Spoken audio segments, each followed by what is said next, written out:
Arteta! What a strike! What a screamer! Zola! And a fantastic goal! Arsenal back in it!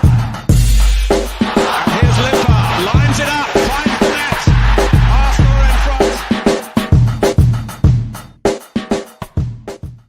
We are live. Hello, everybody, and welcome to the Arsenal Vision live broadcast. My name is Elliot Smith. You can block me on Twitter at Yankee Gunner. This is our live show. This is what we are doing right now. You know it's a live show because it's happening right now. So we are going to talk about all kinds of things. We're going to talk about the return of the European football that people have finally been craving. We got the nonsense out of the way on Tuesday. We got the nonsense out of the way on Wednesday. And now we have Europa League football. It is Arsenal Benfica. We are, of course, the away team. So are Benfica, but I believe we are the away team as we play in a neutral location due to the complexity of a global pandemic. But we are getting to play, and that is what's important. We will debate the lineup. We will debate European football. We will have some Schadenfreude. We will do predictions for the league, and then we will yell and scream about the lineup when it is announced that Willian is not just starting, but starting in all four forward positions for Arsenal tonight. So I'm so excited to do that. And here to do it with me is Scott. You can find him on Twitter at _that_crab. Hello, Scott. Yeehaw! Wow. Yeehaw. That was a guttural yeehaw, man. I got to introduce another guy, though. It is Paul. You can find him on Twitter at Pause My Pants. Hello, Pause. Woohoo! You know what we got to do? We got to get rid of this. There we go. We don't want to hide our faces. Well, I would like to hide my face. But sadly, we can only hide so many faces when we are doing a live stream. So let's just get to it right away. Let's go ahead and do the part that I think is going to be most exciting to people today. Let's get your lineup predictions. Let's get your thoughts. Paul, you're notoriously bad at this. Who do you think will start for the Arsenal today in the lineup of football players who will be contesting the game against Benfica? I take umbrage at that, I'm sure. Look, I think a couple of people need a game. That's not how this should work because we need to win the game first and foremost. I guess I kind of expect Lacazette to come back in, which should excite you, Elliot.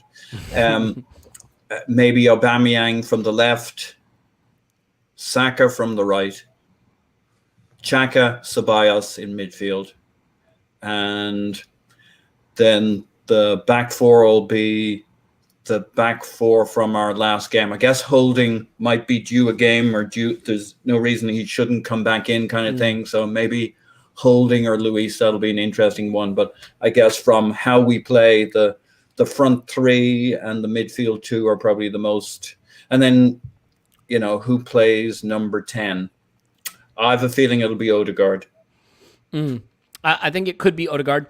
I think that's interesting. I mean, Scott, do you want to give your prediction so I can tell you guys what will actually happen? Yeah, I mean, I think it's going to be mostly unchanged from the match that we saw. I think the one change we might see is one of Smith Rowe or Odegaard go out with Pepe coming in on the left. My natural gut tells me that Arteta in general doesn't like to change things that are working. I think that mostly this lineup is working, so I think that's what we're going to see. I probably would like to see a little bit more rotation, but I don't anticipate there being too much more. Okay. Well, that is a simple but elegant answer, I guess. I would say that the answer, of course, is that he's going to blow our minds. He's going to do something that none of us expect. I would say that, well, let's see. I'll say he'll put Willian on the left, Pepe on the right, Lacazette through the middle, Odegaard at 10. It'll obviously have to be Xhaka and El Neni, and then it will be Luis, Holding, Cedric, Bellerin, and Ryan. That is the lineup. That is because I think that is the lineup to boil, as they say, maximum piss. Paul, do you believe that I have named a maximum piss boiling lineup?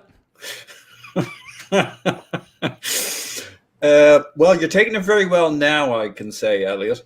I hope give me an hour. Give me an hour. I hope you maintain. I've really enjoyed latter era Elliot. You've been very mild, mellow, chill. We've renamed you Melliot, Mellow Elliot, and I really like it. But I know how you are about European competition, so I expect this will be the death of Elliot, and Elliot will arise in about an hour. I don't deny that is what's going to happen. Let's be honest, that is exactly what's going to happen. And I'm here for it. Yeah. Well, we're going to get your comments and your questions in here. What I'd like to do is solicit some questions. We would like to answer your questions if possible. So if you have questions, we are going to, as it says down there, be taking your questions. So please get your questions in, and we will put them up on the screen, including, just any kind comments, specifically about my physical appearance. Speaking of Manscaped ad, we can certainly do a Manscaped ad. Now that we're on video, we can do all kinds of things, although I'm not sure anybody would want us to do that. I agree that the starting 11 should be selected based on which players use Manscaped. Hey, here's a good question.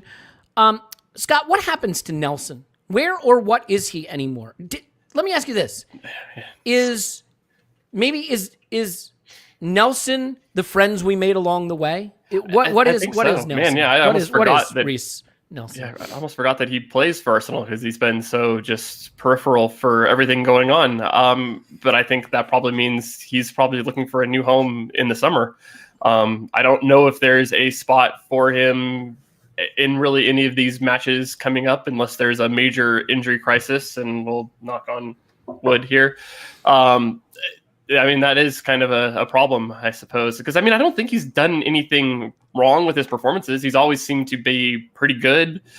He hasn't obviously taken any chances like a Saka or a Smith Rowe, but he's never been bad per se. He's just, I don't know. I think it just really kind of shows that maybe Arsenal's not quite his level and he needs to go somewhere else to try something. But I think this does kind of show a lot of things that Arsenal do with our young players, where we have them kind of hyped up as, these great prospects, but then hold on to them too long. And now the value is probably not there because he's probably not the hyped prospect now, especially with the age that he's getting to. So his, everybody kind of wish casting on him, trying to, take a flyer on him from other teams is probably gone. And the fee that would probably come with him is probably a lot lower. So I don't know. It's very Arsenal doing what they do to players. Yeah. And I think it's important that we emphasize here that, it's not that I'm necessarily saying that he should start or that he should play in this game. I do think that there will be a discussion to be had about the handling of certain players versus others. You can't say Arteta doesn't favor youth. He's clearly favored some youth. I think what you can say about Arteta is simply that he has taken very hard lines once he's made a decision. Whether it was Guendouzi or Ozil or Maitland-Niles or seemingly Nelson or whatever the case may be, it does seem that once he's kind of a mind, not maybe initially. Initially, Ceballos was out and he brought him back in. But since then, Saliba, Guendouzi, Ozil, Nelson, Maitland-Niles, you can go through the list. Once he's got an idea about a guy, he's out. And I don't know exactly what it takes to be out, because Willian went to Dubai and put some salt on his bay or whatever they do. He sprinkled bay on his salt, or maybe it was Bay's seasoned salt, Lowry's, I don't know. But he did some bay salt meat thing, and that didn't bother Arteta, best I can tell. And certainly his play on the football pitch, not bothering Arteta, best I can tell. Huge thanks to True Gooner for the tip. I want to be clear, True Gooner, we will be delivering drinks. So if you want to get your drink orders in during this live stream, we are big proponents of consuming alcohol, especially in advance of Arsenal playing a football match. He says, Ryan, Bellerin, Holding, Gabriel, Cedric, Xhaka, Ceballos, Pepe, Odegaard, Martinelli, Laka. Love the pod, gents. Keep up the good work. Thanks to you. And let me ask you something, Paul. Do you think that there is a possibility that that Ryan could start? I haven't decided yet if Ryan is going to be the cup keeper or if this is just the Leno show and Ryan is the emergency backup for as long as we need him. It seemed like all the communication I saw was that Ryan was there if Leno got run over by a truck, and that was the only understanding, that he understood he was coming in not for any cup games, not for anything. This is too important. An away game against Benfica. I know you have your theory about how there's no away advantage or disadvantage, but what you've overlooked here, Elliot, is that these are foreign venues, Rome and then Greece, and Benfica's a foreign team. So effectively, they're going to be playing at home in both of these ties, and I don't think you've accounted for that. So Yep. I think I have not. You're right. Yeah, I do not think he'll take this at all lightly. This is a big feckin' deal at the moment, and Leno's going to start. And you know how reliable I am on picking lineups. I think that's Solid. right. Scott, you agree, right? It's the Leno show. Ryan is just so, an emergency keeper. Or do you think that Arteta will have a little sympathy? He seems to like the old guys, the old grizzled veterans. Veterans. I mean, partially, but I also think that how important this is to Arsenal basically kind of trumps that, whatever kind of, hey, you're our cup keeper. I think that, especially given Arsenal's spot in the league, this is our best chance of getting into definitely the Champions League. I mean, there's certainly a possibility that Arsenal can qualify for the Europa League or the Conference League, which I totally forgot is a thing that's happening next season. So that's certainly a possibility for them to happen, but this is really the best chance for Arsenal to come close to meeting the goals that we had this season. And I can't see him really, especially in the first leg where it's so important to set yourself up to be able to be in a good spot to advance. It's really kind of be playing. Sometimes we think of it in terms of just, is he a good enough keeper or is he safe or whatever? But keepers are now part of how you build play, right? So, and understanding with the centre backs and understanding. And we've had too many changes recently in centre backs for it not to be a concern. I just don't think, even if he thought he was up to the mark and that he was a safe pair of hands, which is yet to be proved in the Arsenal context, it's just way too much of a roll of the dice in terms of how we play out from the back or how we get pressed. They play with two strikers typically, and they go direct, and in certain games they'll press. So I don't think we should take it lightly, the stresses and strains on our back line and the keeper. Yeah, and this is a great question from Matthew Mullins, by the way, because I do think so. This Manchester City's a big game in a sense. It depends what you think's going on with the league. I think this is sort of a litmus test for Arteta in terms of ego versus team, because Arteta wants to beat Pep. Arteta certainly doesn't want to be embarrassed by Pep. You never want to be embarrassed by any team.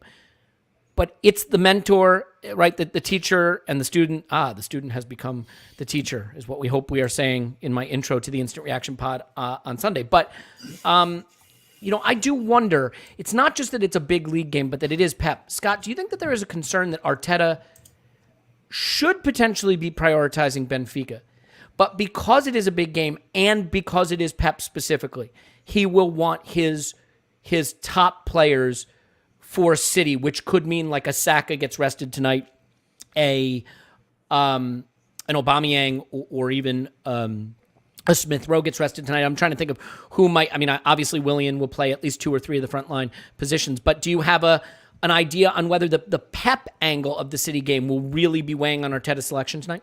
We'll know in about 45 minutes. I mean, honestly, probably not. Arsenal did just come off a week where we only had one match during the week, which was kind of cool.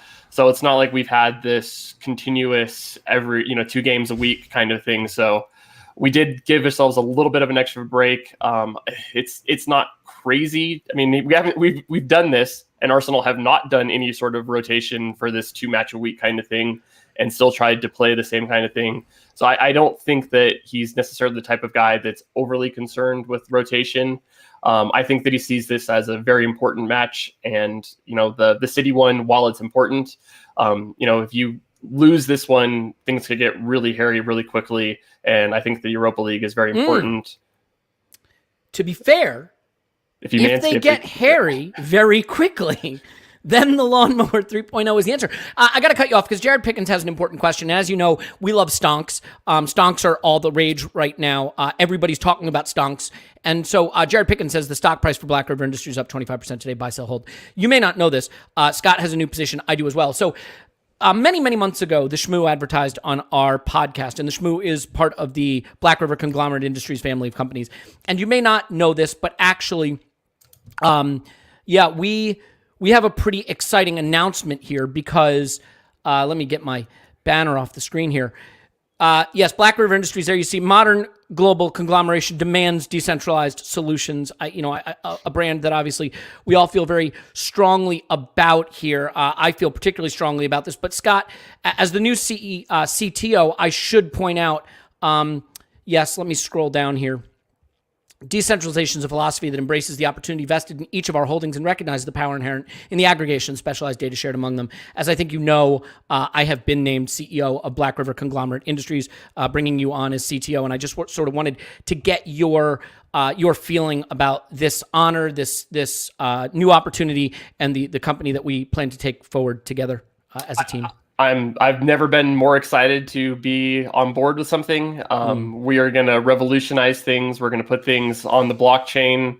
We're going to be doing all sorts of decentralized computing, and it's going to be amazing. It's going to be decentralized. We know that, and we know that it is going to represent sort of the future of conglomeration globally. Paul, let's get back to... Can I just make a quick testament? Because as you know, I'm a recent customer of yours. I got 7 of your diversified decentralizations, and I can tell you that I'm very, very happy with them. You guys did a lovely job. And Thank you. I can heartily recommend it. I just want to say the Shmoo check for the sponsorship, still we have not seen any sign of that. No, I embezzled it. It came. I just embezzled it. I got to be a real CEO, man. I got to learn how to do this stuff. So I practiced the embezzling with the Shmoo check. Okay, let's get to real stuff. And I think, we should talk about the football. Let's talk about the game just ever so briefly. Oh God, Dan beating up on Scott there. Let's talk actual performance. So look, I think. Oh wait, Nick Matthews says, "Is this a bit?" Nick, it is absolutely a bit. The idea that anybody would hire me to be the CEO, let alone of something that is a conglomerate or an industry or a global or a decentralized, it's a bit. So. Anyway, in terms of how we are going to be playing today, so obviously it's going to be the 4-2-3-1. I heard Arteta talking a little bit about Benfica and saying that they're a high pressing intensity team. I sort of wonder if, I know I'm not asking you to know anything about Benfica, but I do. Look, it's fine. You don't have to know anything about Benfica. No, I do. I did some research. All right, Paul. As our resident Benfica correspondent, tell me about Benfica, and then I will ask the question I was going to ask regardless of what you say. Go fire away. Bloody will tell you about it. Please. Look, any podcast could get an actual expert on Benfica on, but where's the trick in that? But we got you. And what does that say about us? So I did some research. They on paper it's a 4-4-2, but they got this Julian Weigl guy you may have heard of. And he basically fits right pops into their back line or sits as a DM, forms a 3 with Otamendi and Vertonghen. They actually play pretty deep. I think against stronger teams. I don't see them pressing stronger teams. Maybe they will. But they kind of play from deep and they go direct. They'll sometimes a bit like we used to play when we had Xhaka dropping into the back line. They played up the wings. They got 2 big lads up front. They've got this guy Darwin Núñez, who's their striker, and he's has he evolved much in his game? He's really evolved. Boom! No, you fucked up my punchline. Shit! All right, sorry, he's really evolving. My bad. Yeah, over the last 300,000 years, he's really evolved as a striker. Oh, so he's Willian's age. Yeah, he came to I've killed people for stepping on my lines. He's come through the Cambrian League. Here, I'll leave you very successfully. A lot of companies or clubs worry about whether a player has the club's DNA. They're just worried if he has human DNA. But he's actually pretty good. So it's him and some other unpronounceable guy from Switzerland are their front 2. They don't do a lot through the middle. They got Weigl, who drops in between the 2 centre backs, Otamendi. Vertonghen steps up a little bit, but he sits deeper. The other midfielder is Pizzi, spelt like pizza, but with an I at the end. And he's pretty good. He's progressive, bangs it forward quickly, but they don't spend a lot of time in possession holding on to it. They like to go direct. I don't see them pressing us. I just don't. I think they'll want some control and play out with Weigl doing a kind of dynamic old Xhaka kind of role for us. but they're dangerous. They are good on the counter.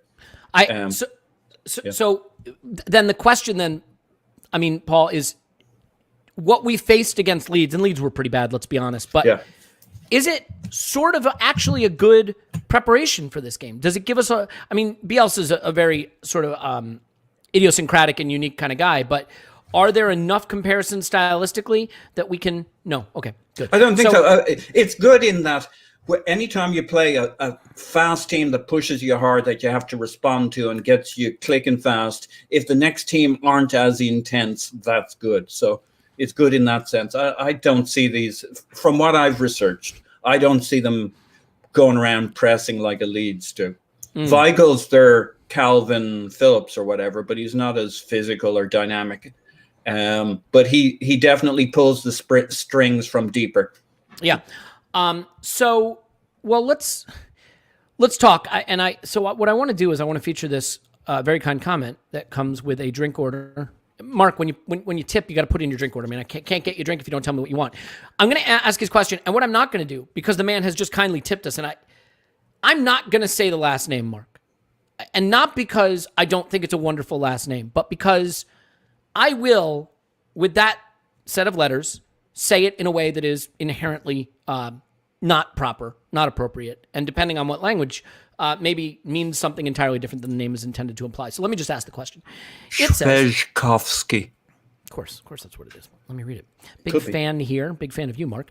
Why do you think Pepe has been so effective on the left this year when it seems that the right actually maximizes his strengths more? I think that is an interesting question. And, what I would say, and let you have the first swing at this, one of the things that I think is the player that's on the left has an extra overlapping fullback traditionally and more of an extra partner. It seems that the right-sided forward tends to be wider and forward, at least most of the season, to be able to get a little more inside, which is why Aubameyang's played over there.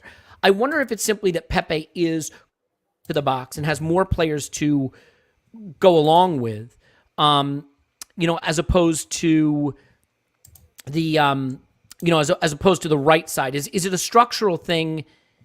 Is it a structural thing about how we are playing more than it is a player performance thing?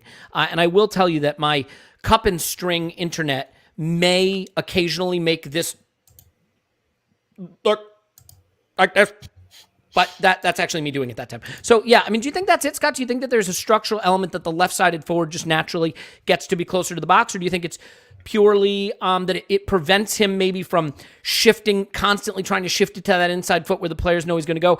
Don't worry, by the way, Clive will be here. So if you were sticking around for Clive will be here. Fire away, Scott. What do you think? What do you think the reason we've unlocked Pepe a little bit from the left? So, I think the biggest thing is it just makes him less predictable. So, when he's on the right, what he wants to do is he wants to receive the ball at the corner of the 18-yard box, cut in onto his left foot, and try to shoot from there. When he gets on the right, he still has from the left, he still has that natural tendency to want to cut in, but he can still also go to the end line and try to make a cross where he's not always trying to do something with his left foot. I was looking at his passing stats, and he's almost 90% with his left foot passing. But when you actually look at him shooting, he actually does seem to tend to be okay shooting with his right foot. So it's something that's actually pretty interesting. I think it's when you get into goal scoring opportunities that you're less thinking about it, and it's just more of a natural reaction kind of a thing. So I think that's something that has been beneficial for him, because you see him take shots with his right foot, and it's one of those things he actually looks pretty good. So it's like, why don't you do that more? So I think being on that left-hand side and kind of forcing him to use his right foot if he wants to come inside where he's naturally being pulled to is good.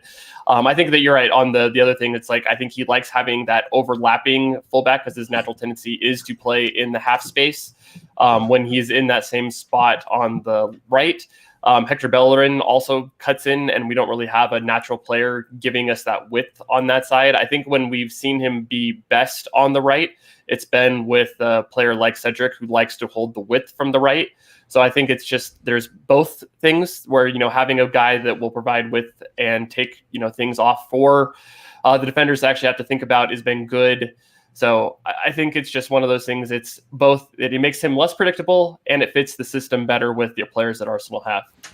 Yeah. All right, that's fair. I have Paul, some thoughts. thoughts. Do you have a different thought? Yeah. Oh, by the way, Jonathan, thank you. I really must insist. If you are going to tip, you have to give us a drink order. I cannot deliver a drink if I don't know what you're drinking. But Jonathan, thank you so much. Super, super kind. Thanks, bud. Okay, Yeah, go for it. Yes. I just think maybe the causation is simply that Pepe has been playing from the left now that we have a 10.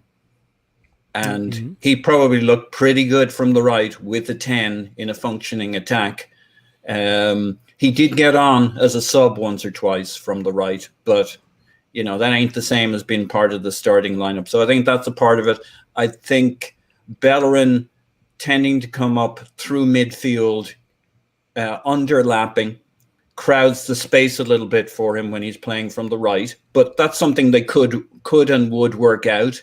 But that's teething problem. So I think he'll be good from the right and good from the left. I think the shooting thing with his right foot, you don't get many chances to shoot. So that's why he shoots with his right foot more than 10%. Like if half, especially if you're playing from the left, but wherever you get a chance, a good look at goal, you take it. Whereas when you have a choice to dribble, you can pick your better dribbling foot. But yeah, he's still got a tasty shot on his right foot. Those are all my Pepe theories. He's good. Yeah. Oh, we have a question, and I agree with a lot of that. But now unfortunately, I got to bring Scott back into the stream. Scott, first of all, Vincent, who has also, again, I don't know why I have to keep reiterating this, not given a drink order. By the way, Tim coming up, Clive coming up, Jessica Black from She Knows Arsenal coming up. But Scott, this is a good question. I think Holding has a massive impact on our defensive performances. Do you happen to have a number of defensive headers he has made in the league, or just do you? In general, I think that central defensive stats are challenging. But do you think do you think that Holding has maybe impressed more than a lot of us would expect? Oh wait, we've got a pronunciation. My bad. Give me a half and half. Guinness and Harp. Ooh, that does sound delicious right now. Also, it's Swakowski. It's so easy. I'm sorry, Mark. It's Swakowski. Mark Swakowski is getting a Guinness and a Harp. Put in his drink order. There we go. Is Elliot living the claw life right now? Sadly, no. I'm going to have to pick kids up from daycare later, so I can't have an alcoholic beverages. But I do have a lot of the claw in my refrigerator. I am embarrassed to admit. Go on, Scott. What do you got for me on Rob Holding's influence? Absolutely zero claws in my house. I'm sorry to say. Yeah, Lots of beer. You're a beer drinker. Right? If you follow Scott on Twitter, every single post is, I just drank so-and-so on the Untapped app. I'm not trying to call you out, buddy, but I'm worried about the amount of beers that show up on my timeline. I did go through 29 days in January without drinking, which was quite the accomplishment for me and was definitely good for my waistline. And I've been able to keep, mostly, to a lesser extent, the drinking. A lot of people asking if you're my son, by the way, which is weird given that I'm 2 years younger than you. But whatever, it's fine. I've just lived a hard life. That's all it is. Hard living.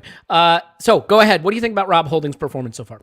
I don't think my opinion of him has changed too much. I've always thought that he's been good. I've never thought that he's been spectacular, but he's been good. Looking at it in the air, he's good. He wins about 5 defensive duels in the air per match, wins about half of them. So maybe you could get a little bit better at that, but he's pretty good. I would, say sell him. I don't, dislike him by any means. So I think that's something that's good. So yeah, he's a good player. Yeah. I have to agree. I've been impressed with him. So I will take looking like Suits, by the way, as I switch between a million different screens here in an attempt to get Paul, unfortunately, back on the screen. And Jared Pickens has checked in. Jared, my man, love you. You could get 2 drinks with that. You haven't even ordered one. And should we get a liter? Where do you go that you can get 2 drinks for $10? I live in Minnesota, man. Honestly, I'd go anywhere right now because it's like 20 degrees below zero. Nobody's anywhere. You could probably just walk in and take something and walk out. Nobody would notice. I'd be happy to get a cocktail for less than $12. Should we get a liter, a Fernandez type? Cheers, Thomas asks. And Paul, we should definitely get Bruno Fernandes if that's the question. Should we get Bruno Fernandes? Yeah, I don't know. I know Clive's not a huge fan. I'll be curious to get Clive on the show to talk a little more about why he doesn't love Bruno Fernandes, other than the fact that he wears a Manchester United shirt. Okay, as we start to wind down with you two guys, let's get serious for a minute here. I hate to do it, but let's get serious. Let's specifically talk about the game. So, Paul, we are the away team. Last season under Arteta, we went to Olympiacos and won away and still managed to somehow not get through. I can't see that happening again. I think the way we've been playing, Arteta just has to trust the process here, right? Any concern that he will prioritize the City game, take this one carefully, bet in, sit back, just try to keep them at bay to get through to the next game. I mean, it doesn't get any easier because after City, we have Leicester next weekend. That's not an easy fixture. There's really no hiding. I think we have to go out and take it to them this game. What do you think? Yeah, you can't pollute your mentality with any kind of cagey, let's 90% this. You'll probably get screwed twice. You lose this game and then you're in the shitters when you head off to City. So nothing succeeds like success. Go and batter if you can, Benfica. Rotation wise, I don't know that we have anybody who really needs a rest. I mean, nobody's exactly been played flat out apart from maybe Saka. And if Saka's perfectly fit and nowhere near the red zone, keep playing the poor bugger. And if he's not, we've got Pepe, we've got Martinelli, we've got Smith Rowe, etc. Aubameyang needs games. He's just scored a few goals. Scoring a few more will only help him for City. Everybody's basically rested or played a reasonable number of games. Xhaka's a tank in a good and a bad sense. He can just keep playing. Everybody else, who else has played a bunch of games? Nobody. Maybe Bellerin, but even he's had a few games out. So he does, from a fitness standpoint. From a mentality standpoint, go out and batter Benfica if you can, and then go at City. Yeah, I mean, I like your nothing succeeds like success point. I agree with that. I mean, ordinarily, I think if there was a clearer game that mattered the most, I'd be inclined to have one of them be an opportunity. Like, here's the problem, right? I think this is the more important game. But you can't go into City underpowered and get beat 5-0. Not with what we're trying to build on, what we're trying to do. I do think the thing with City that makes that game unique, and this is why, guys, I think you should go as full strength as you can tonight. I don't know that lineup is as important against City, and just hear me out here. We're not going to have a lot of the ball, most likely. We're not going to do a lot of attacking. We'll be playing a lot more on counterattack, and we'll be pushed a lot deeper than we want. In that instance, you don't necessarily need Smith Rowe, Odegaard, Pepe, Aubameyang, and Saka, right? Because you're not going to control the game and be trying to unlock a defense. You could go with Aubameyang and Pepe as your outlets on a counterattack and pick more conservative players to kind of try to just shield the back four. You're going to be doing a lot of defending. I think you can go into the City game, ironically, with not less talent. That's a bad way to put it, but I don't think you need all of your star men up front against City, where it's not going to be as influential. And finally, a drink order. David Alexander, my man, Arsenal Addict on Twitter. Be sure to follow him. Also an excellent writer and excellent Arsenal fan. Loving the pod, guys. Mine is a whiskey and ginger ale. Mate, for $20, you can have 7 whiskey and ginger ale because we are literally in a virtual bar. I cannot bring you a drink. People ridiculing me about my drink prices. You know what? Because we love you. It's 80% off drinks today. That's what we're doing. So, Scott, let's get your take. Wait, we got another order. Double vodka, 3 olives. Do you want it as a martini? Do we do a little swirl, a little vermouth in the glass, or just a double vodka? We can do it both ways, however you want. Scott, I mean, what do you think of my take that the City game, because it is a game that we won't have as much of the. It's a game where we'll be doing a lot of defending and on the counter. You go into this game with the best playmaking, the fullness on the ball, creative attempts as possible. Try to put a couple of away goals by them and bet in and try to survive the City game. Is that a viable solution there? I mean, probably. And I guess my opinion has always been that I think the league is already done with our bad performances that we had in the middle of the year. So yes, I think Arsenal are a much better team. I just actually ran the simulation, and Arsenal are all the way back up to the 6th best team according to our stats. So Arsenal are slowly getting back better to where we want them to be. But realistically, I mean, 10th is where we're at, and it's probably where we'll finish close to by the end of the season. So it's like things are already kind of sailed on there. So I think you do probably look at this is where we have the best chance of doing things. I think we're one of the favorites. Maybe you could probably say any of the 3 Premier League teams are probably good. Maybe Real Sociedad, but they have the tough matchup of actually facing Manchester United right there. So one of those 2 teams is going to be knocked out. So it's like Arsenal should be one of the 4 teams that have a good realistic chance of winning this. So I think that this is probably our best bet for things. So if we're going to put eggs in baskets, this is where I would be sticking mine. I think you have a good point, though, that we probably don't need as many technical players for Manchester City because we don't need somebody necessarily to unlock a defense. It's probably going to be we win the ball back and hit the ball quick on a counter. That's probably going to be our best bet for trying to score on there. So this will probably be a match where I would actually probably put in a third midfielder and try to break up things there and try to play quickly. So maybe next on Manchester City, you probably don't need Odegaard or you probably don't need Smith Rowe. I think those would be the 2 guys that would probably come out for me in that match. Yeah. Well, last quick question, because I need to get rid of you guys and bring on our next guest. But Paul, will Arteta start Tierney today? That makes me nervous, but either he can. So which is it? No, he won't start him. He'll bring him along. He's part of the posse. Could he get a few minutes at the end if he's actually in good shape? We need to throw on a defender or something. I could see him getting a few minutes, but starting, that'd be crazy talk. Yeah, I agree. All right, we got to get rid of the old men. Look, guys, I'm not one of these okay boomer people. I don't have a problem with you guys being old. It doesn't bother me. But I think for me, and this is just me, I feel a little better when I've got a contemporary on the show. You know what I mean? It's just, I don't know what it is. It's just a little bit more. So I'm going to say goodbye, Scott. Scott's on Twitter at _that_crab. Goodbye, Scott. Goodbye. I'm going to say goodbye, Paul. Paul's on Twitter at Pause My Pants. Goodbye, Paz.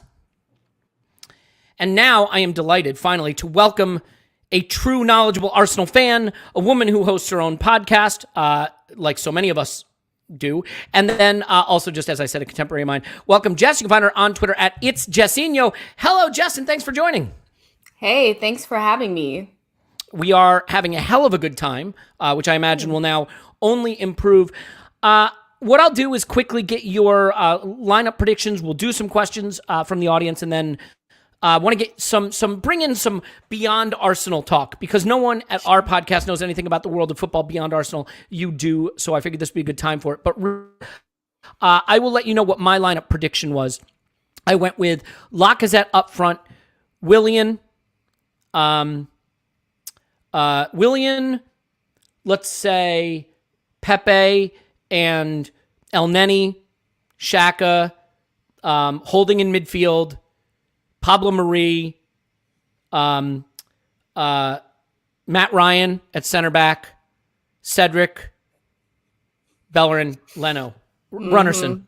No, I'm just kidding. I don't actually know much about what the lineup will be, if I'm being honest, but I bet you do. So why don't you give me your quick lineup rundown? What do you think? Yeah, so I think everybody that was rested for the Leeds game, I think will come into this game. So I think Holding will start as center back. I think with Gabriel. I'm not quite sure about that one. The left-sided center back is still, I don't know. It's a mystery. I don't know who's the starting left back. It won't be William Saliba. Can we agree on that? It won't be. It won't be him. But yeah, so let's go with Gabriel, Holding, Cedric and Bellerin, Leno in goal, Xhaka, Ceballos, Odegaard, Pepe, Martinelli, Lacazette. That's what I think. You think Martinelli will start? That would be great, I think, actually, because it would be nice to see him have that confidence in him. I think there are a lot of people worried about it. I mean, Jess, do you expect that in Arteta's eyes, facing his mentor, facing the person who gave him his start in coaching, that we know he really wants to he really wants to face off with Pep and get one over on him. I mean, he did last season in the cup. Do you think that he will be less full strength in this game, specifically because of his personal feelings towards Pep? And how do you feel about that? I do. I do think that. I think we all can agree that Arteta has a, I don't want to call it an ego, but I'm going to say that he's confident. This is somebody who is a brand new manager, never managed a team before, and thinks he can take Arsenal back to glory, you know? So I would think that against Pep, he doesn't want to be embarrassed. We've never played that well against them in the league under Arteta. The last 2 times that we played against them was just, it wasn't great, you know? So I would think that he's still going to go with a pretty strong lineup against Man City. And I still think that the club believes that we have an opportunity to move up the table through the league. So I don't think we're going to throw it this quickly. And yeah, I just think that he's a confident person. So we're going to get a stronger lineup. I do think it's going to be counterattacking, like you said, but still a strong lineup. Yeah. And look, I think it is ultimately the reality right now that the league is so confusing, and there is the sense, I think, that we can wind up top 6 or top 4, and as a result of that, there's a desire to really prioritize the league. I think this game gives us an interesting opportunity in a way, because you can almost just sort of write off the points. I know nobody's going to like hearing me say that, but like, you go out, you put out whatever team's available, you do the best you can, you're not expecting to get much from it. I think if you jeopardize this game with the idea that you'll put your strongest team out against City, there's still every chance you're not going to get anything from City, because they're just a better team. No one's going to debate that they're a better team than us right now. And then what will you have done? You will have mortgaged your European campaign for a game that you probably have very limited chances to win. So let's do this. Let's go ahead and bring in, you know what I'm going to do? I'm going to share screen here. We're getting super duper fancy. And what we're going to do, yeah, this is pretty fancy. This is pretty fancy stuff. We're going to bring in, well, that's not going to work because obviously anything, because it says taking your questions at the bottom. Okay, I'm getting there. Here we go. So this is the table. Jess, let's just review this for a second. There's Man City sitting 10 points clear of Manchester United.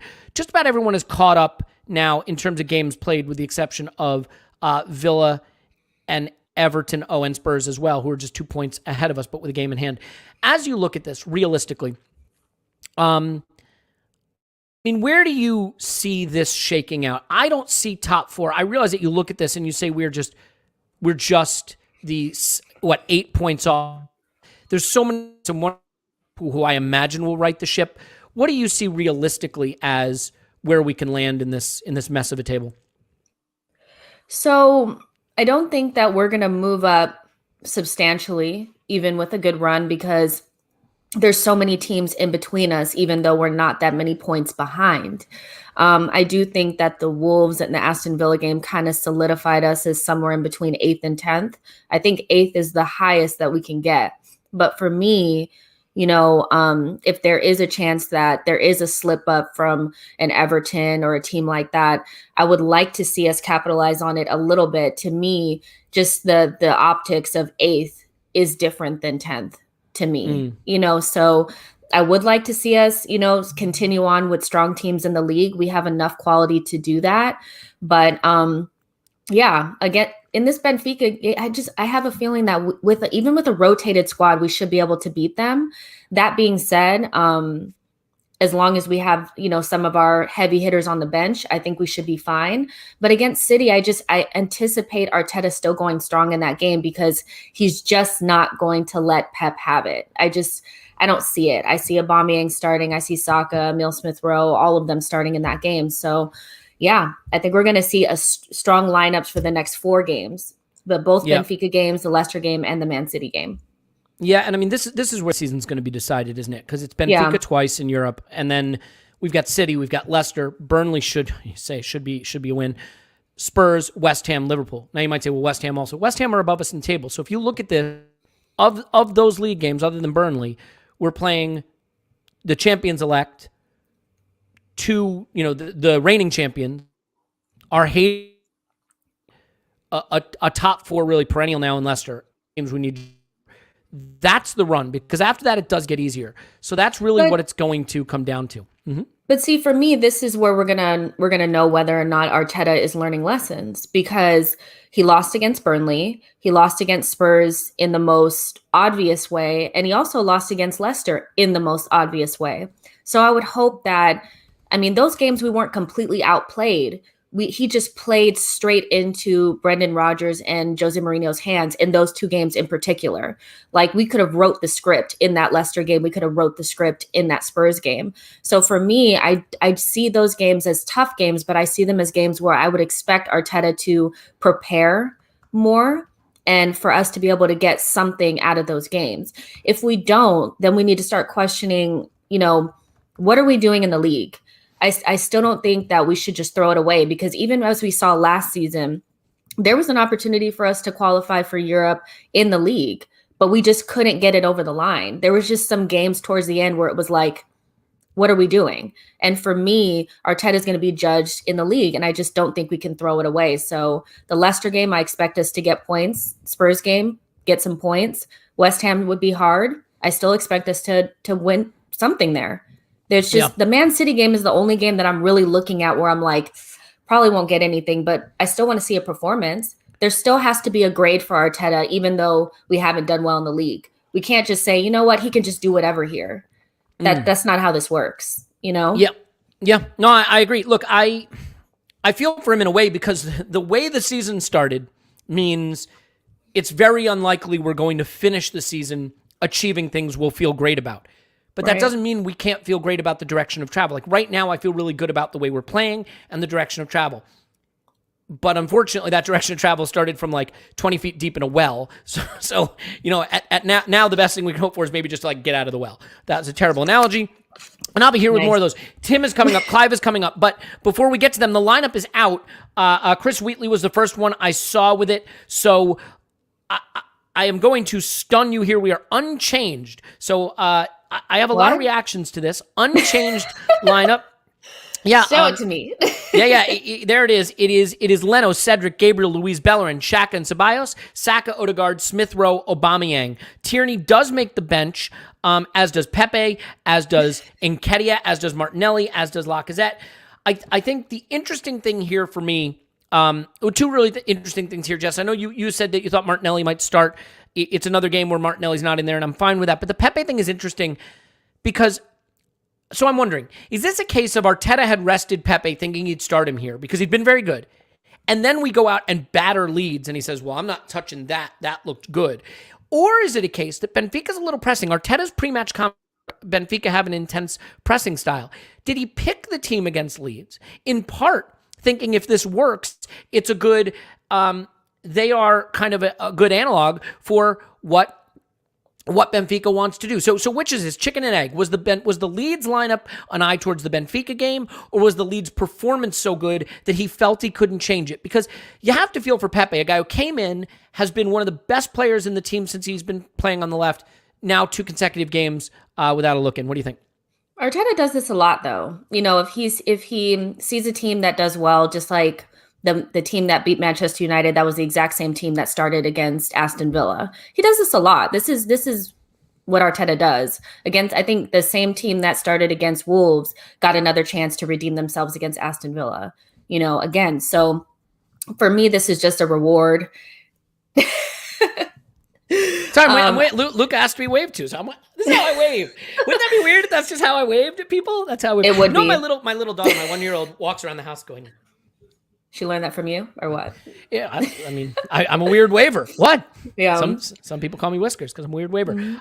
Okay, yeah. Sorry, I interrupted you with that's flagellating. What I think. Please I just think that this is, a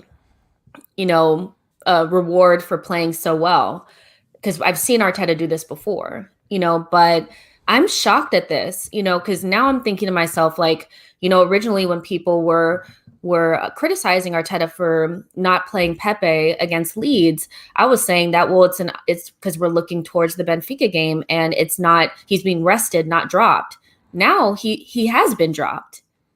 And I find that a little bit harsh, considering the fact that he plays well in Europe and he was playing really well before. So that raises questions for me. And also but then who do Lacazette. you drop? But you know what I'm like? So this is the hard part, right? You can say, okay, he doesn't deserve to be dropped, but then you change the team for Leeds. Maybe it's just rotation, but they go out and score 4 goals. So who deserves to be dropped there?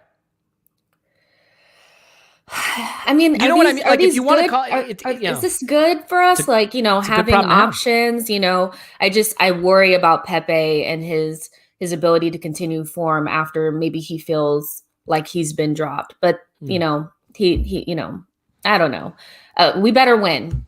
That's just it, and I'm confident with this team. Like I would have been confident with the team that I picked, Yeah. Yeah. Well, and I think what's hard, right, is that we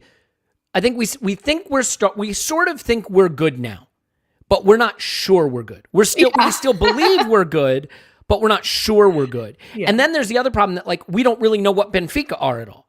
So between the not being sure we're good, but thinking we're good, and then not knowing what Benfica are, I think I do think that the only issue for me with the Pepe thing is we just have so much invested interest in making Pepe work. And in picking Odegaard, this is a challenge with a loan. So early in the season, Willian was starting ahead of Pepe, which didn't make a lot of sense because Willian is, what's the expression? Bad at football.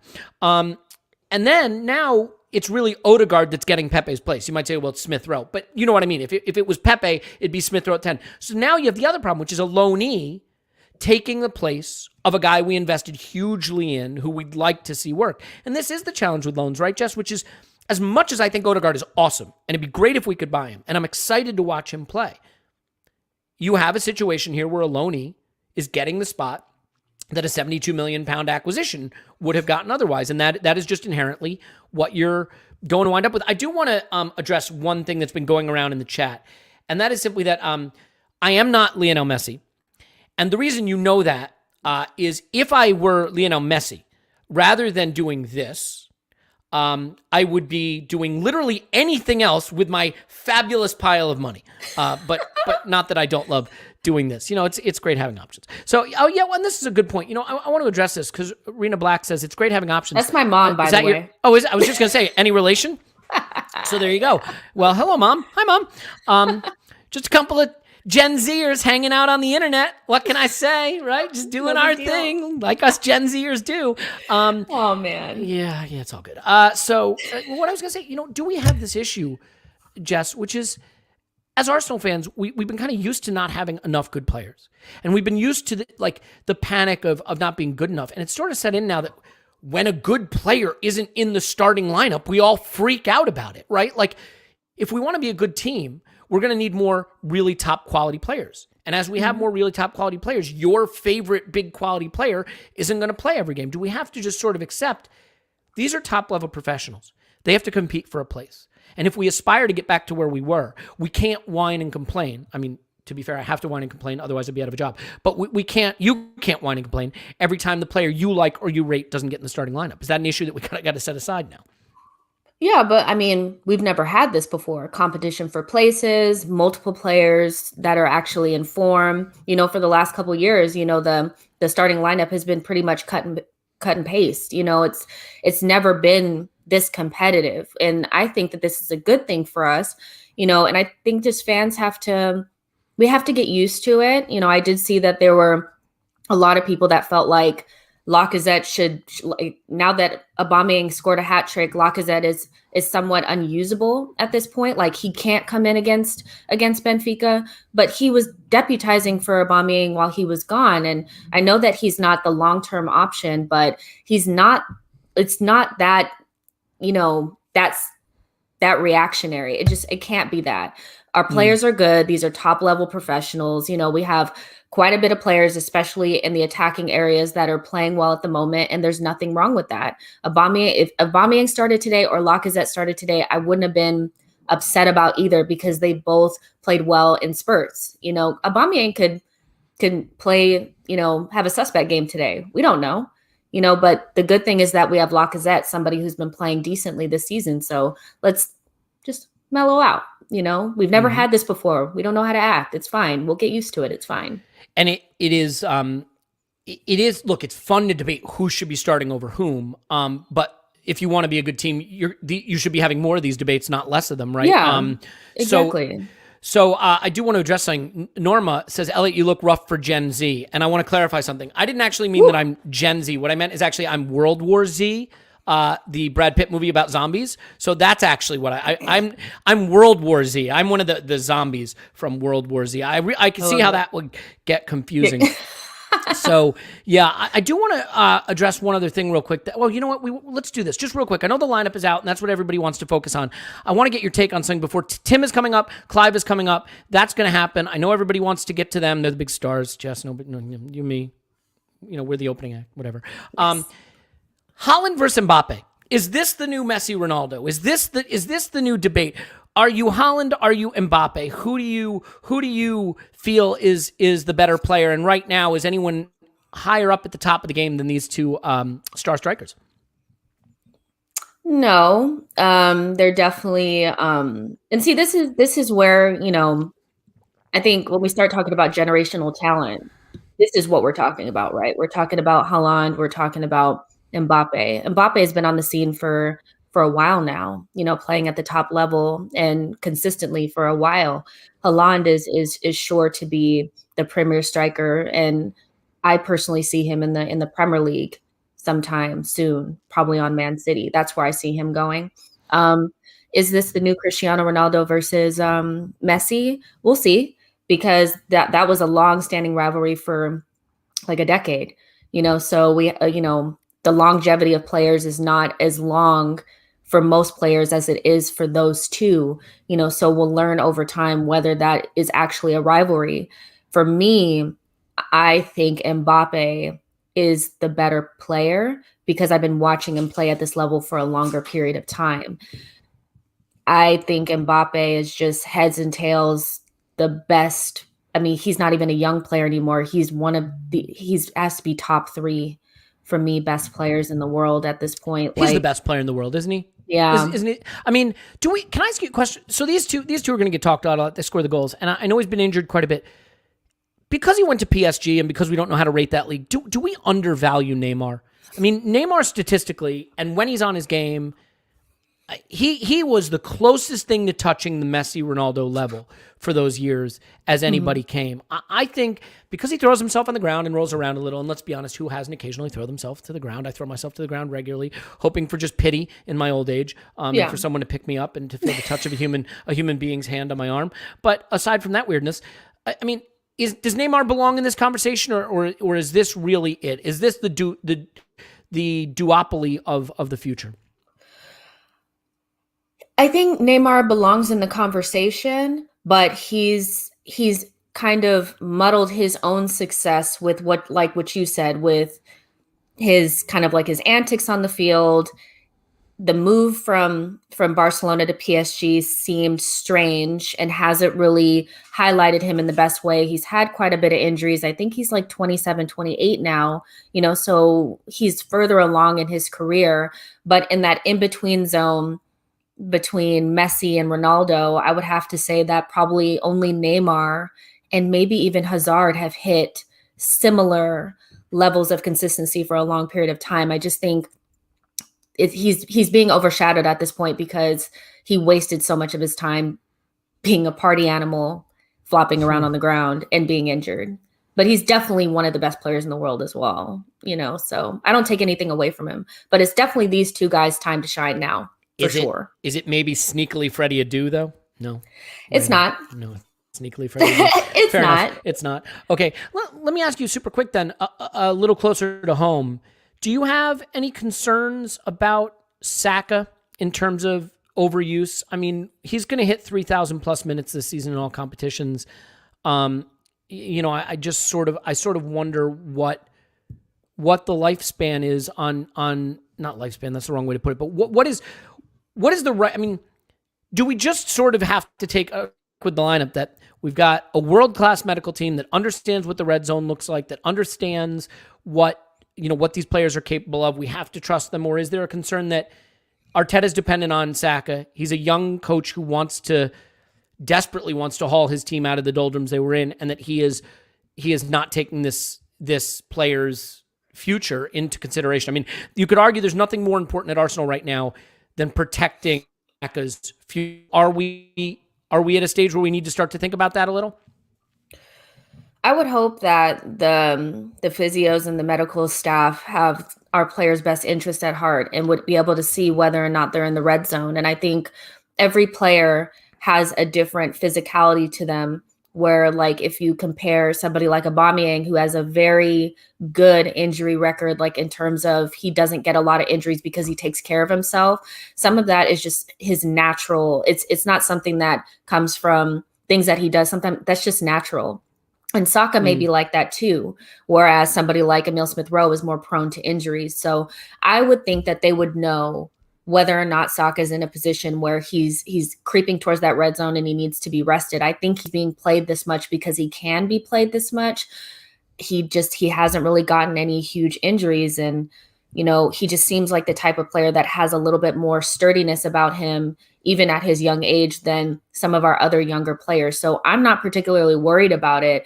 I would be more worried if I saw him and he looked fatigued and he was out there playing and but he still looks like he's playing at 100%, you know, so I'm not really that worried about it.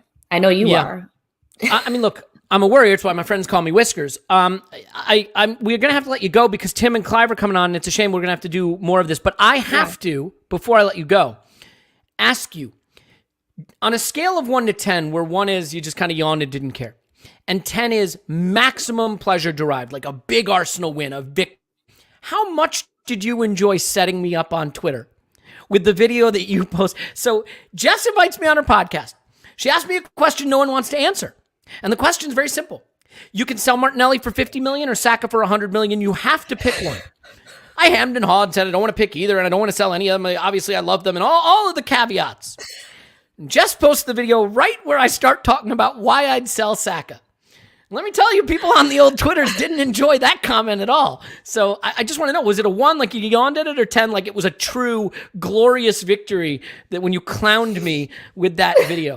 Was that fun? That was not my intention at all. I was like, this is going to be a really good clip because you articulated it so well, you know, and I was like, they'll click on it because they're like, what the hell? And then like when they start listening to it, but then I forgot it's Twitter. What was I thinking? I immediately was like, this is the worst thing you've ever done. So like, just no, like, I didn't get any video joy of me from saying, I love cats and I'm giving food to the homeless. And there would have been something. So I thought it was hilarious personally. I did rather enjoy it. But I did have to give you some shit for that here just because I thought it was pretty funny.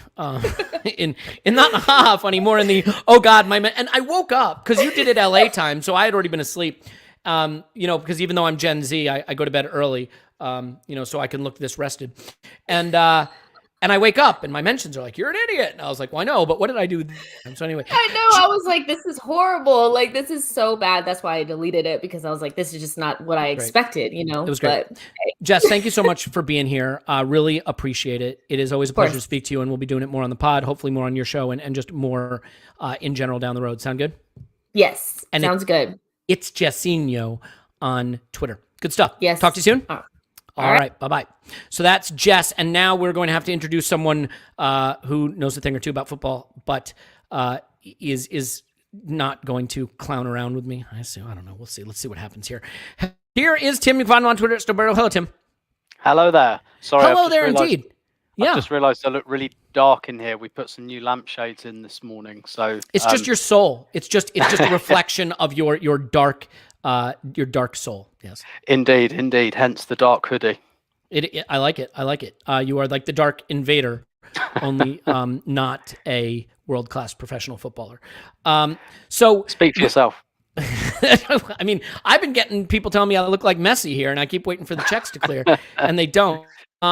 So let me ask you, what's your take on this lineup? It's a huge shot. It's players from the last game playing in this game. How are you feeling about that? Yeah, it's really interesting. So the first thing, I'll preface this by saying I know very little about Benfica, so I don't really know how they play. So, for example, I thought that the lineup against Leeds, I made sense of it because I know how Leeds play and I know how Bielsa's teams play. I know how Jorge Jesus' teams play broadly, but I haven't really seen any of Benfica since he went back there. So, I'll caveat it and say I don't really know. So I'm really interested to see, is this that the Leeds game was almost a dry run for this, or is it that he thought, do you know what, everyone played well, why don't I just keep them going? That worked really nicely. Or it could be a mixture of both.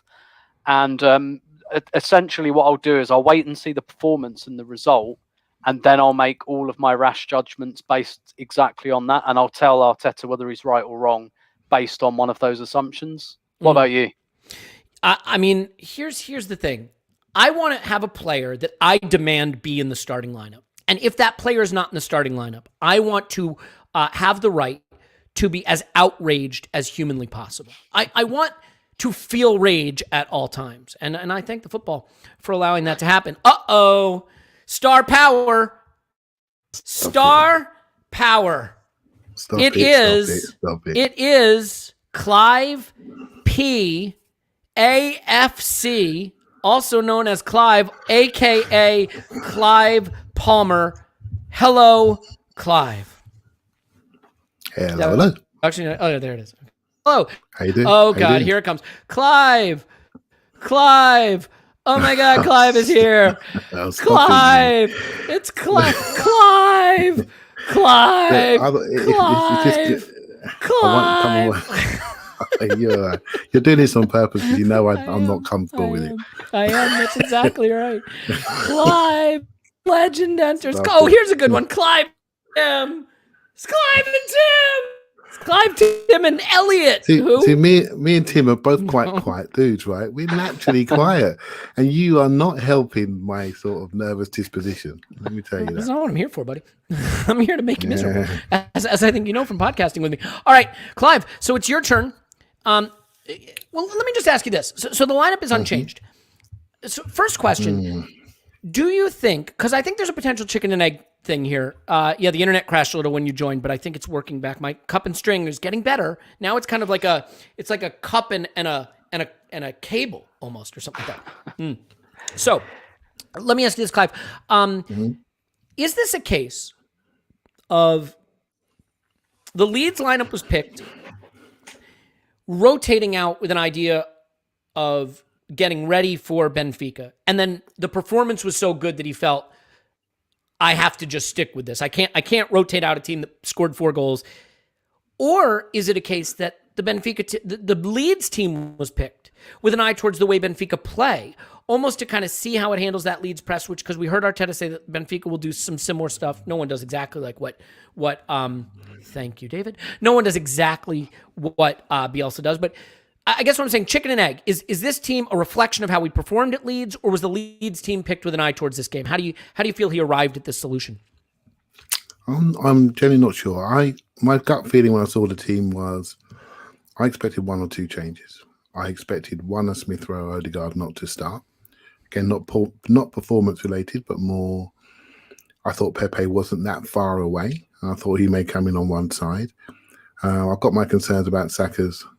His overuse. So, yeah, that concerns me a little bit. But Leeds was probably as good as any other half we had this season. He probably, as good as Wolves, but with a little more of a ruthless edge on the end of it. So, if you're looking at it from a club perspective, this is a very big game, given the fact we're about £3 billion in debt, and we need to try to get into the Champions League. If you said we lose this game or lose the City game, which one do you not want to lose, right? So this is the one you don't want to lose. So I can see it, although I would like to have seen one of Odegaard or Smith Rowe rested for Pepe, but we're not talking about bad players now, are we? We talk about good players. So let's just see how they go. And I think is it 5 subs in this competition? I think it is. Yep. Yeah. Yeah. So starters, finishers, just go with the program. Can I ask you a question? They don't have to finish the game. Do you think both goalkeepers will get on? We have 2 on the bench. Do you think both will get on? I'm not sure. We might need both at the same time. Yeah. No one's ever tried that, have they? Yeah, I agree. So, hey, this I don't understand. It says Elliot looks like the lone Oompa Loompa in the 2005 Charlie and the Chocolate Factory. And, I mean, the thing I don't get is that they had a much ruddier face, if I remember correctly. And I don't feel that my face is ruddy. I mean, it's 20 degrees below zero outside here, and, I am quite pale. So I feel that that I do not look like an Oompa Loompa, at least in terms of skin color. So I think that you need to take that back. Anyway, Tim, let's talk Pepe for a second. This is a tricky one. Let's. Because he played great. He was started on the left multiple games. He did everything that was asked of him. He worked his butt off. He performed brilliantly. He scored a brilliant goal or two, and just generally did all the things I think we hoped Pepe would do when he first arrived, and was the first time he was sort of starting to do it consistently, not just the individualistic part, but the team concept part.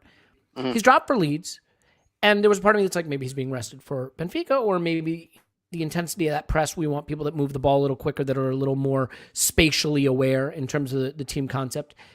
Are you inclined to look at this sort of like nothing to worry about here, the team that played Leeds is good and Pepe will get his chances? Or do you think that deep down, whatever he says about him aside and however he plays aside, based on the fact that we brought Willian in and started him over him earlier, and based on the fact he's not playing again here, that maybe, just maybe, for whatever reason, there is something about Pepe's approach that just doesn't quite suit Arteta? We always talk about, this player suits my eye, fits my eye. There's some players, I mean, look, we're just guessing, but is there a possibility that the Pepe situation is a case of a coach and a player that, even if he recognizes his immense talent, it's not quite a fit between the two of them?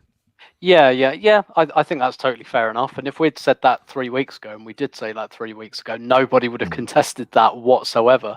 And in fact, I think that's relatively uncontroversial. I do think what's possibly happened here, what I'd lean on, is actually that before Leeds, he was thinking of picking Pepe in this game, and then just really liked having Smith Rowe and Ødegaard in the team, and thought, oh, okay, all right, I'll give that a go again, and with 5 subs.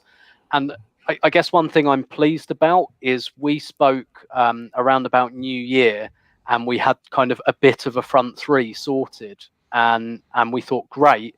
But we spoke about, didn't we? But we can't play the same front three all season. We need 6 or 7 players who we can rotate in as necessary. And I do think that's beginning to happen now. My bigger worry, Elliot, is Martinelli, to be honest. I wasn't expecting him to start or particularly vouching for him to start tonight. I do think that Arteta perhaps doesn't quite know how to use this player. I guess I think I said this on the post-Leeds pod. My only quibble with this front four is that it puts pretty much all of the goal scoring impetus on Aubameyang. Personally, I like a front four with 2 goal scorers and 2 creators. I think this is 3 creators and a goal scorer, albeit Saka and Smith Rowe can score. And it just it worked against Leeds. We got Aubameyang into some great positions. I don't think that's necessarily going to happen all the time, which is why I like the idea of either Pepe or Martinelli on the left, but we can do that via the bench. That said, Arteta hasn't exactly been great at making good subs ever, really. So, with 5 of them and with players like Pepe and Martinelli on the bench, I mean, he'd have to really go some to make some bad subs. And therefore, I look forward to Willian coming on at half time. Well, so that's the thing. I mean, Clive, let me ask you: the outrage culture must be fueled. The outrage machine demands its fuel. Will we get to see Willian step onto the pitch ahead of Martinelli and Pepe tonight, so that hopefully we can be up 5-0, and then when we're all feeling good, we can get that outrage fuel because we're all powered by it. But I mean, do you think this could be a case of sharing the game a little? Look, it is City at the weekend. We know Arteta will want to get one over on Pep. That's going to be a hard game. That's going to require a lot of defensive energy and focus. And we're, chasing the ball for 90 minutes is hard.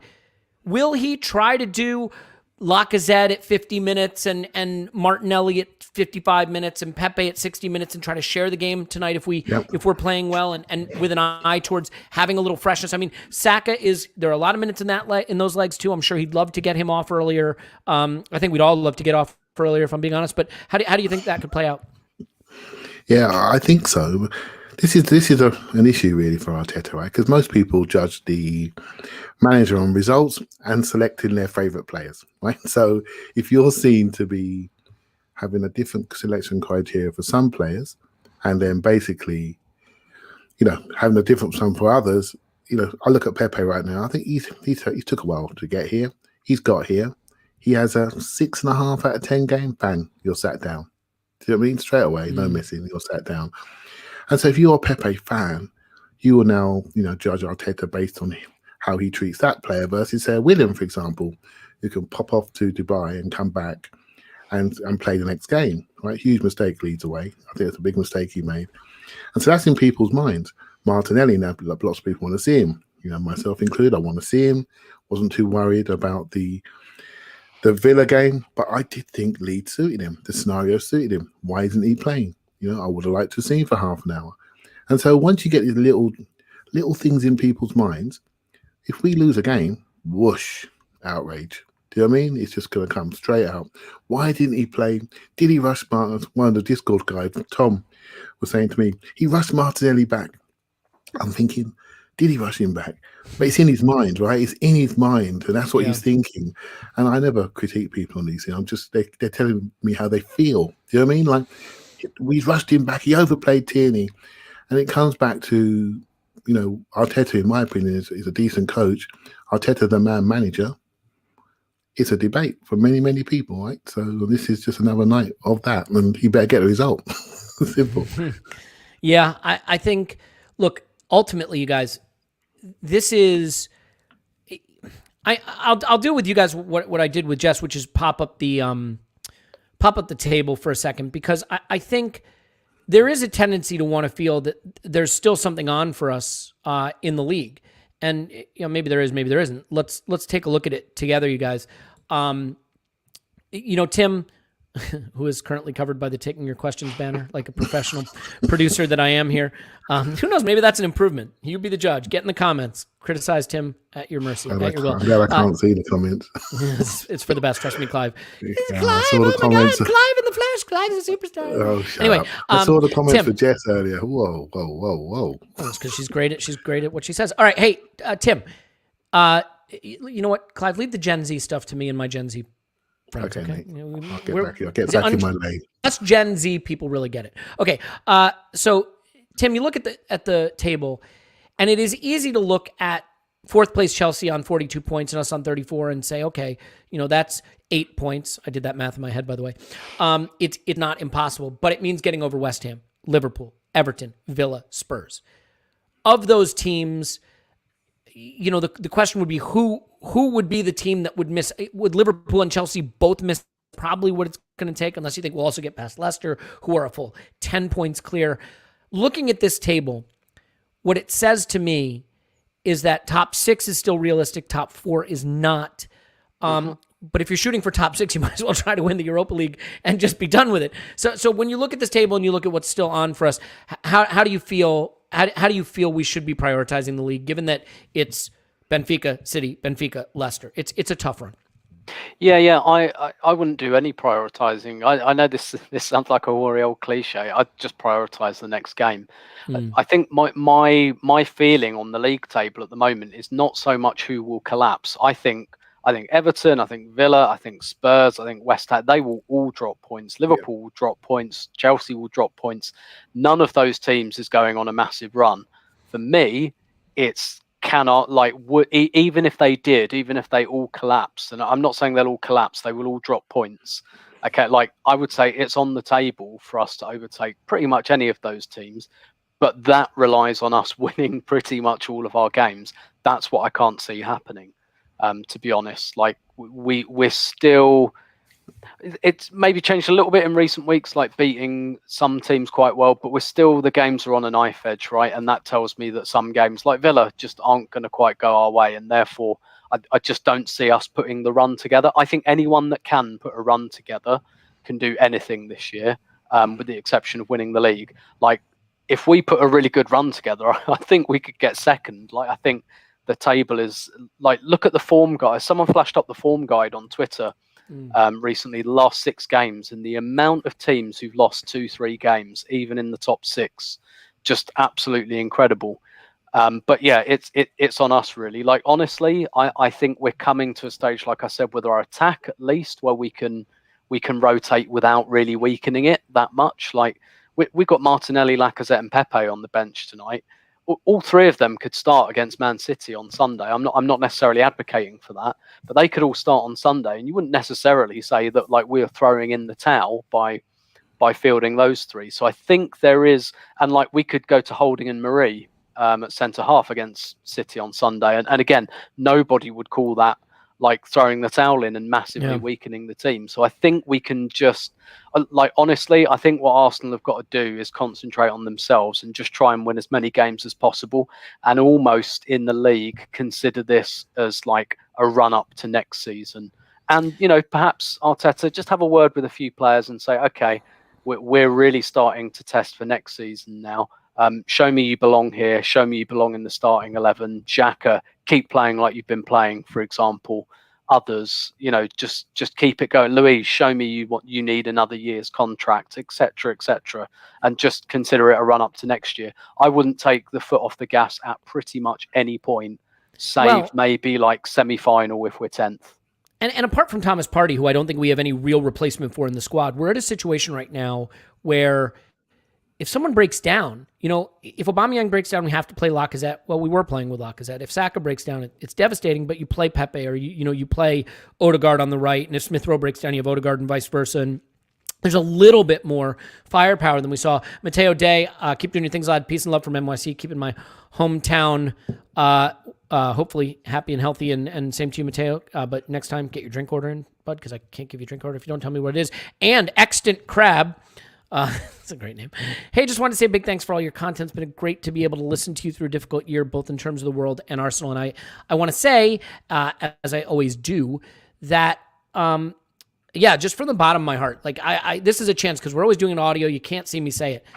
What we have in this community of people that listen to this podcast and share with us and chat with us on the internet and get in on Patreon, whatever it is absolutely one of the most powerful and important things in my life. I hope that it is in some way helpful for you, or even if it isn't, even if it's just silly entertainment. It's been a year where we need it. It got me through, you guys, in the way that you just stay in touch and bring up interesting questions and topics and debates and ridicule, whatever it is.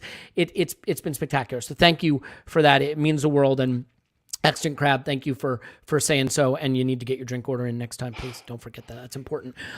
So having said that, I do look a little bit like a bird. That is definitely true. I'm not sure if it's the bird from the real movie. Interesting little tidbit. I am briefly in the Pixar movie Up. So if you want to hear my voice in a Disney movie, there's a Pixar movie called Up. And basically, if you're like, well, when do you appear? I appear at the absolute saddest, most depressing part of the movie to demonstrate how that he's hit rock bottom. I'm not kidding. I am the moment in the movie that they use to demonstrate that the old man in Up has hit rock bottom. So that is literally a true story. Let's have a little fun here real quick. You know what? Let's go to world football just for a second. Clive, the Champions League was played midweek. I presume to just give people something to do while they're waiting for the Europa League. Yep. And I would just like to ask you, are you Team Haaland or are you Team Mbappe? And is this the new Messi Ronaldo duopoly? Because I mean, it's hard to get past these players. They are absolutely sensational. Yeah, they're not bad. They're quite good. I think it was quite interesting how everyone has consumed that in the last couple of nights. It was really good. You know, I watched the Mbappe game. And I watched them both actually. Daniel's White Russian ready while you're talking. Sorry, go ahead. Yeah. Yeah, I liked their desire to outdo each other. It felt like, didn't it? I mean, Mbappe he wanted to establish himself in that game, and same for Haaland. They're monsters, aren't they? They can move. Your eyes can't come off them on the screen. They literally want to get in behind. They want to attack people. They really attack the space right behind you, and they're ruthless in front of goal. And you can almost see the goals coming, which is always a good sign. Right? So, yeah, the two bright players. I don't need to be reading stuff about Wenger saying I could have got Mbappe for free. He needs to read the room, right? That is not helping his legs. You know what I mean? I'm sitting there thinking, mate, I don't need to hear this. I do know you got Giroud. I watched him for 5-6 years. Well done. Oh, you're trying to get me started? Are you trying to trigger me? Come on, man. It's my brand. Yeah. Don't steal my brand. You managed to convince Lucas Perez to come pop over. Do you know what I mean? But you didn't quite work hard enough to who couldn't you pay to get this kid to come over? And so yeah, he needs to read the room real quick. But yeah, they're nice players, right? They're nice players. It's quite good to see the quality of game. But I know everyone feels the same, but I can't help but feel with those quality of games how it would feel with full stands in behind there. It's just seeing other people reacting to what they were doing live. It's all part of the spectacle, right? And it's just a shame that people are not seeing that quality live and direct in the stadiums. I got to say, a pina colada sounds good to me right now. Clive, I did like your contribution, but I was ignoring it so that I could read drink orders. It's normal stuff, by the way. The problem is I podcast with you so damn much, man. It's like I hear your voice.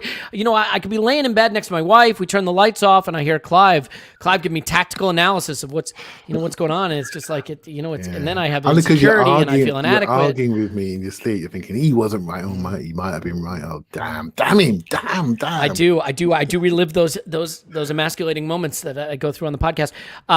So yeah, Pina Colada sounds good. I just started listening to you guys a couple months ago. It's a great ride experience this season. You good folks. Thank you for the good content.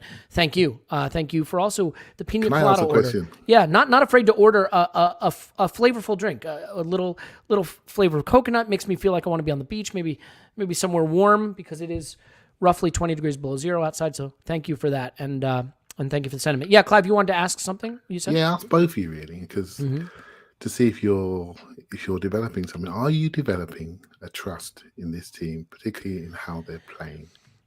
Tim, what do you say? Are you developing a trust yet, or is it still too soon? Maybe still too soon, just because I think we're quite early in the journey, right? And the more we play and the more we play in the system, the more other teams see us, and it's more, how do we react to that? How do teams react to Pepe on the left, for example? How do they react to Smith Rowe? I feel mainly positive about those players, but I guess put it this way: I trust them now more than I did 2 months ago, and it's not just, I think, because of the results and performances. This system looks to me like the 3-4-3 to me was never anything other than it was a bit of polyfiller. It was to get us through a period, and I always felt it would date a little bit, whereas this is the formation Arteta started with, right? So I think this is more how he wants to play, and we've got rid of a few players that we don't want anymore. So you can kind of see the wheels turning. I'd still like us to just go for it a bit more, get a few more players in the box. I was made aware of a stat today that Arsenal have only scored twice in the last 15 minutes of games in the Premier League this season. 2 goals after the 75th minute. Leicester have 15. And so that tells you, to me, we're still a little bit risk averse, and I'm not sure how much that risk averseness, that cautiousness is. I think it will go a bit. And I do understand it to an extent, maybe once the team looks more like... Do you think that's risk averse, or you think that's general fitness? It may be fitness, but I do think that... I also think that it may be just because our play is so structured, and that's the unstructured part of the game. And again, I'll repeat this, and I know no one agrees with me. This is what Wenger was really good. When I say Wenger was really good at substitutions, he knew that 75th minute onwards, just throw all the fucking strikers on. There is no point in being artful after the 75th minute, because that is not what the game is at that point. And I still think that maybe we try to be a bit too clever in that period of the game, but maybe that's a lesson Arteta will learn. I don't know, but I am developing more trust, but I'm not on the it's all going to be brilliant now, or I feel like we're definitely on an upward trajectory. I still think it might be a bit up and down. You know what I would say? I would say in terms of trust, like I trust now that the way we're playing will get the level out of this team that the talent warrants. Do you see what I'm saying? Because let me rephrase. Earlier in the season, I felt the performance we were getting as a team vastly under-delivered on the talent in the team. This is not a title-winning team, but it was never a relegation team. So what I'm trying to say is I now believe that Arteta has them playing at a level where we are getting the maximum out of the talent in the side. So the next step is to increase the talent level in the side so that the team can go up. But I think we are no longer less than the sum of our parts. I think we are now basically equal to the sum of our parts, and we need to improve those parts, which leads to a question that a couple of people are asking, and I think there's really a couple of things here. There's the question of extending Louise. I don't think we should be doing that, but that's just a squad building thing for me more than anything. There'll be the question of whether we can get Odegaard. That's going to be tricky. There's some chatter about us buying Ceballos for 20 million, or 20 plus million. And Clive, I know he is a player that has not convinced you. If we sold Xhaka and kept Ceballos, like, let's put it this way, I think we have to target another first choice center mid in the summer. I think Partey needs a partner that's Partey's level. Is 20 million too much to keep someone of Ceballos' level, who at times can come in and look really excellent, but has struggled for consistency? What do you, I mean, is there a price at which a guy who's been here a couple seasons, who's integrated and has shown he can at least occasionally hit the level, and who is, by the way, just coming into his prime? I mean, if you buy Ceballos for, let's say, 18 million, at 27 years old, he may be a 35 million player if he just plays fine for the Arsenal. So I know he's not a player you love, but from a squad building value perspective and cost, is there a cost at which it does make sense for you? Well, you went down from 20 plus to 18, so if he's 3 million, enticing me in, right? if he's one Diet Coke bottle and a couple of Panini cards, what do you think?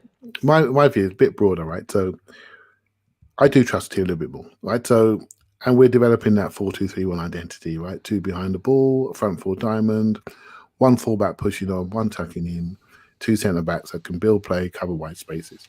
We can vary the front 4 diamond with different types of players, but they all look pretty intelligent at the moment. So I quite like that. We're developing a playing identity. So within those holes, we got some players. Now the next phase for us for me is we've got a playing identity from a systemic point of view.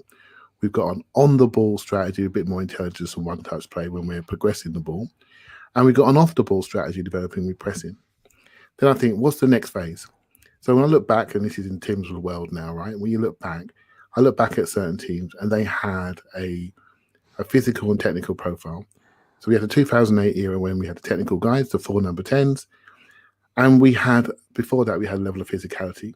So we're at a crossroads now. So how we upgrade, we've seen some technical talents coming recently and we quite like them in Smith Rowe and Odegaard in particular, and Saka's ascension.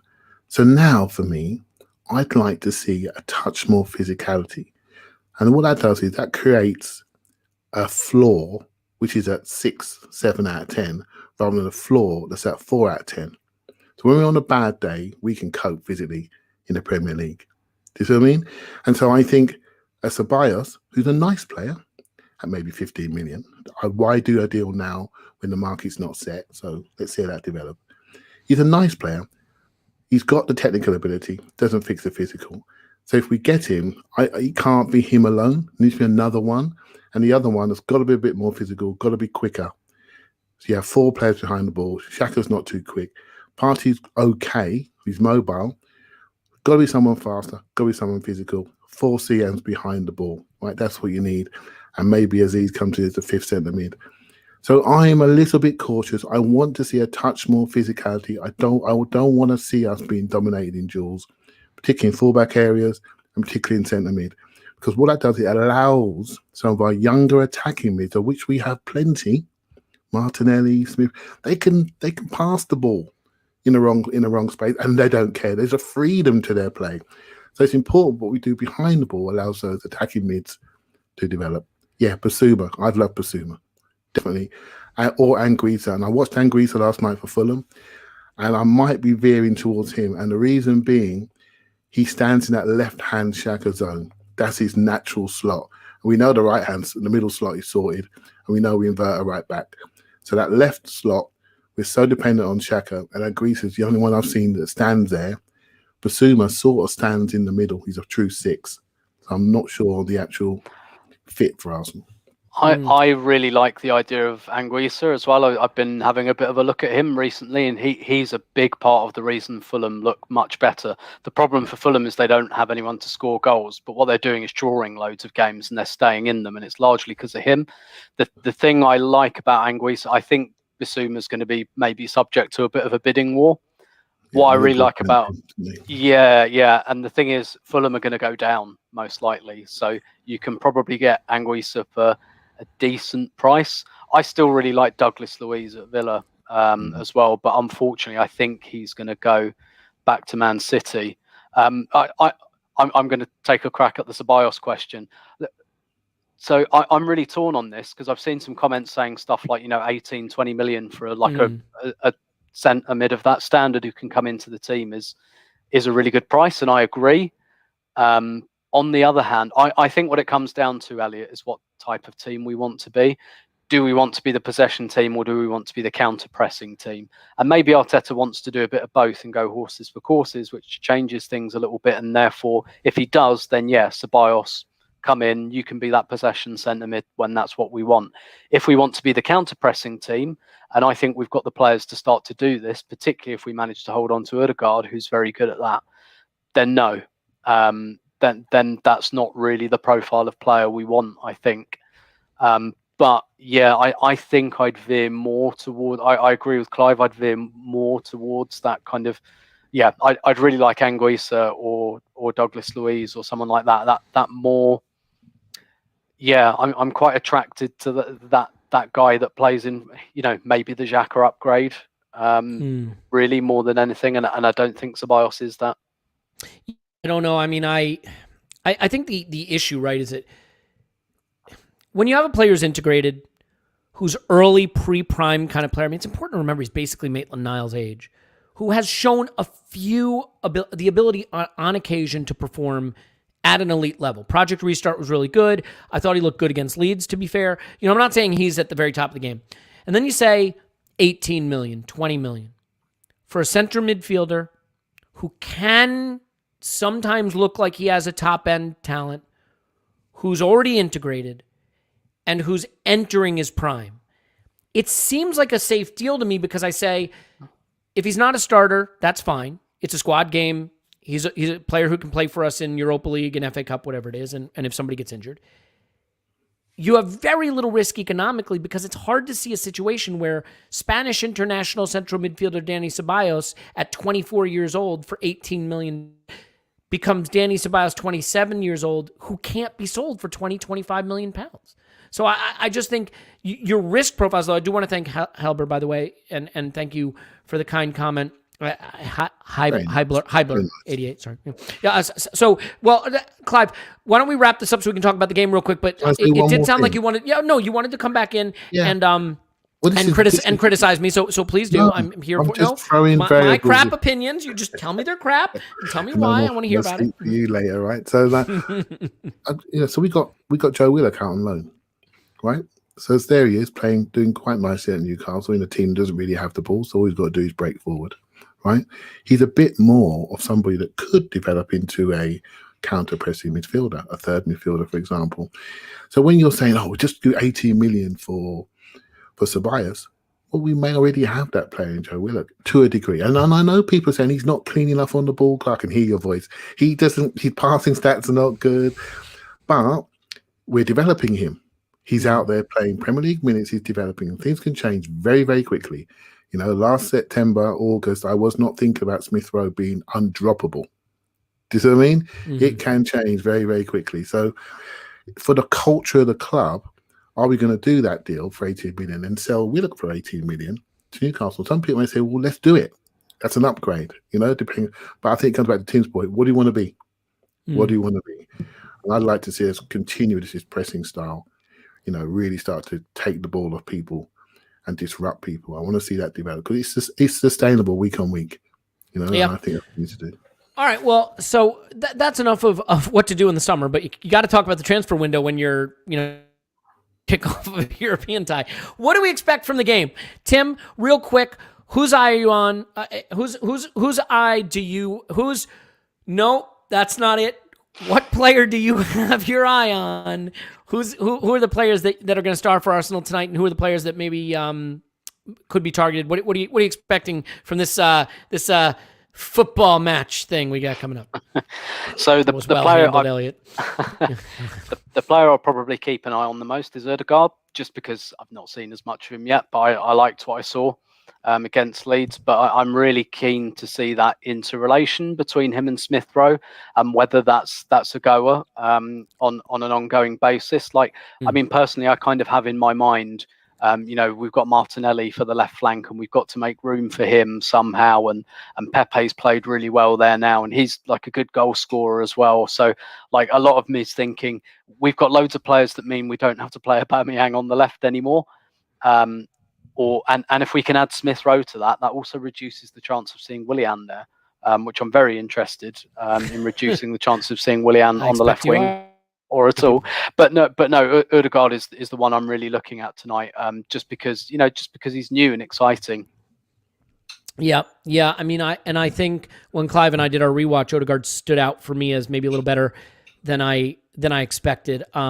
We're starting to wind down. I just want to make sure that I say thank you to everybody for watching as we tick closer to. Love doing this. We'll try to do this more.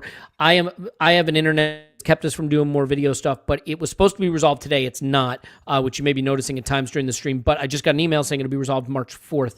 So coming soon, hopefully we will have more internet that looks not like a flip book, but like actual high definition, modern, contemporary internet suitable of my Gen Z status. Clive, who player icon have you today?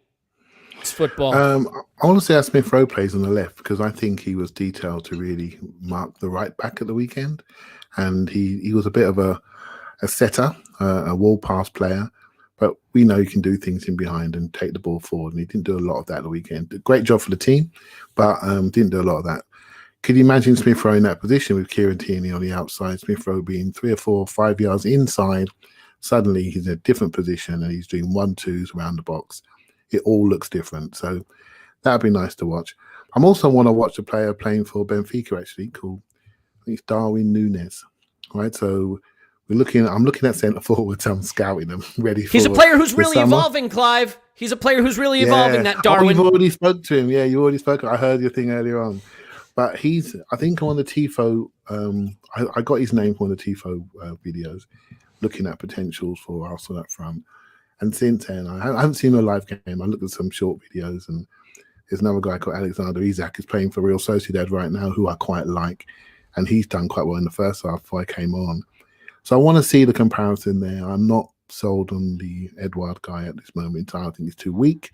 So I think just see if this guy is any good, because as you know, I think we all agree, it's time to move Lacazette on. Not because he's done anything wrong, it's just the right time to move him on from a squad build perspective. And we need something younger and better and different to Aubameyang in that centre forward role. And somebody tall, maybe can use his head, run the channels, be a real pivotal point is what I'm looking at. All right. Well, I will be looking at, what will I be looking at?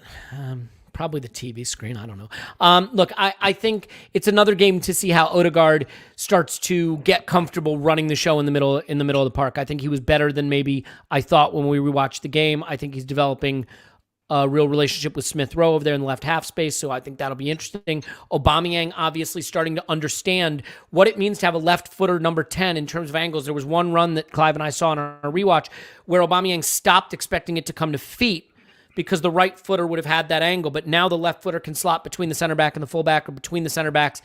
I think Ødegaard played that pass, and Aubameyang wasn't used to that coming on.